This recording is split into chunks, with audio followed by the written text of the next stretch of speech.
Hey, what's going on, guys? It's Nick, and this is WWE Down Under's channel with a Monday Night Raw review.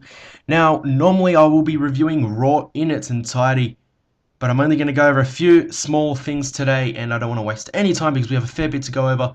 And I'm only going to go over the main matches, of course. The small ones don't really matter. So first of all, Big Show took on Daniel Bryan, which opened the show.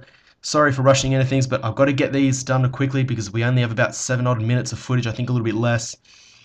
So, Big Show picking up the win. He chokeslammed Daniel Bryan to the mat, and he got the pinfall. Kane came out after that. Big Show was going to go for the knockout punch on Daniel Bryan, but Kane stepped in and stopped it. Moving on now, we had Miz TV. So, The Miz with his guest was Kofi Kingston, and as we know, main event last week, WWE main event on I think it's Thursday here.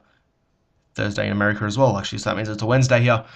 Kofi challenged Miz to an IC title match next week, which is now this week on main event, and he accepted. So in a couple of days, Miz will be taking on Kofi and trying to defend his IC title. Anyway, Kofi was the guest. That Miz tried to attack Kofi, and Kofi retaliated. So the match was made. It was Kofi v Miz, and would you believe it? And by the way, that is the match on your screen. Kofi actually beat Miz. He pinned him 1, 2, 3, which I found a bit shocking. Trouble in Paradise. He actually caught Miz on the head. So that was a bit interesting. So Kofi picking up the win there. He actually hit Miz. We know it's scripted, but he actually hit him and busted him open. Might have given him a bit of a broken nose. Who knows? So moving on. Divas title action. Eve retained against Laila through some controversy. Eve hit that neck breaker. I think it was that swinging neck breaker thing. Laila had a foot on the bottom rope, but the pinfall was counted. So quite a bit of controversy there, but that's how WWE is, of course, and that makes things interesting. The Divas division, in my opinion, is dead. There really is no point in watching it anymore. I think I will be bringing it back in WWE 13 for you guys in my universe mode. It'll be back to its best, hopefully, with Trish and Lita and all that. Anyway, moving on. Wade Barrett took on Sheamus yet again, and Wade Barrett is one of my favorites at this moment. Unfortunately, that match, how did it end again? That ended, yeah, in a no contest.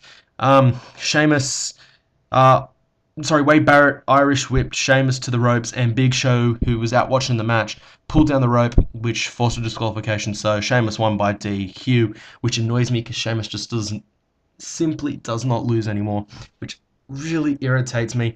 But what you gonna do? So after the match, Big Show started attacking Sheamus. Sheamus was pushed back in the ring. Wade Barrett ran after Sheamus for some stupid reason, and Sheamus bro-kicked him, and that finisher was really getting annoying in my view. I'm not a big fan of Sheamus.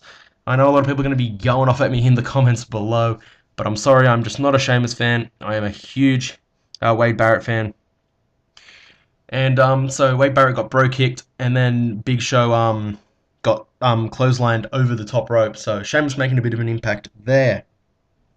Now, let's move on to the big talking point. So Paul Heyman had come out early in the night, actually the second segment of the night, and he brought out Punk, and so CM Punk made his way to the ring, and Punk couldn't make up his mind. He was taking a little bit too long, and he was irritating Mr. McMahon. So Mr. McMahon came on out, and he said he's going to decide Punk's opponent before the contract signing at the night, and that was a really cool move by Kofi there. So moving on to the contract signing. So actually prior to this, a couple of segments earlier and a couple of segments earlier than that, RYBACK and Cena both separately went over and spoke to Mr. McMahon, saying they obviously wanted a match. Well, RYBACK said that he said feed me Punk, not that he wanted a match, but you know what I mean.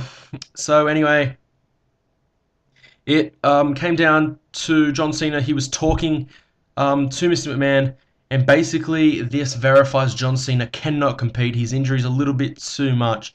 He won't be able to compete at Hell in a Cell. So Cena practically urged the crowd to chant "Feed me more." So RYBACK will go one-on-one, thank God, with CM Punk. I'm a Cena fan, but I would have rathered RYBACK, and we got that, which makes me very happy. The thing is, Punk's going to retain. It's kind of obvious. It'd be awesome if RYBACK won, but I don't think so. Punk will retain, which is, I don't know, it's sort of a good thing, sort of a bad thing. It depends on what you're into, I guess. So CM Punk versus RYBACK, guys. You have to let me know in the comments below. What do you think? Do you think RYBACK will win? Do you think CM Punk will retain? Who knows? Will there be any interferences or anything like that?